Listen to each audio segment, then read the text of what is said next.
வா வா பார்க்கலாம். எந்திரி எந்திரி பாத்து. வேண்டாம் வேண்டாம் வேண்டாம், நீ வர வேண்டாம். உன்னை பாக்குறதுக்கு என் பையன் ஒரு நாள் கண்டிப்பா வருவான். அவன் இவனை விட பார்க்க ரொம்ப அழகா இருப்பான். வெக்கத்தை பாரு. வா வாமா. நான் வர்றதுக்கு லேட் ஆயிருச்சு. ஏன் அங்கிள்? எனக்கு ஒரு பையன் இருக்கான். அவனை நான் உனக்கு தான் பேசி முடிக்கலான்னு பார்த்தேன். அதுக்குள்ள நாயர் முந்திக்கிட்டான். பரவாயில்ல, அதை நான் அட்ஜஸ்ட் பண்ணிக்கிறேன். ஆனா நீ ரொம்ப அழகா இருக்க. Uncle don't touch her. இங்க வா இங்க வா இங்க வா. டேய் ஒரு 10 நிமிஷம் இருக்கட்டுமேடா, உன் ஆள் கூட நான் கொஞ்சம் பேசிக்கிட்டு இருக்கேனே. டேய் கஷ்டப்பட்டு கரெக்ட் பண்ணி வச்சிருக்கேன். நடுவுல பூந்து ஏதாவது சொதப்பனன்னு வச்சுக்கே, நீ அவ்வளவுதான்.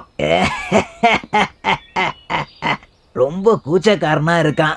உன் கூட பேசுறதுக்கு வெக்கமா இருக்கான். ஆனா என் பையன் அப்படிலாம் இல்ல, ரொம்ப தைரியசாலி. அங்கிள் என்னப்பா? எங்க அப்பா என்ன பண்றான்னு போய் பாருங்க அங்கிள். இல்ல உங்க அப்பா அங்க தூங்கிட்டு இருக்காரு. பரவாயில்ல அங்கிள், போய் பாருங்க இல்லப்பா, அங்கிள். சொல்றதை கேளு. ஆமா போங்கன்றல. நான் என்ன சொல்ல ஒரு வரேன்னா நிமிஷம்ப்பா. இனிமே போல இல்ல நான் சொல்றதை கேளு. அங்க இருக்கிற எடுத்துட்டு போ.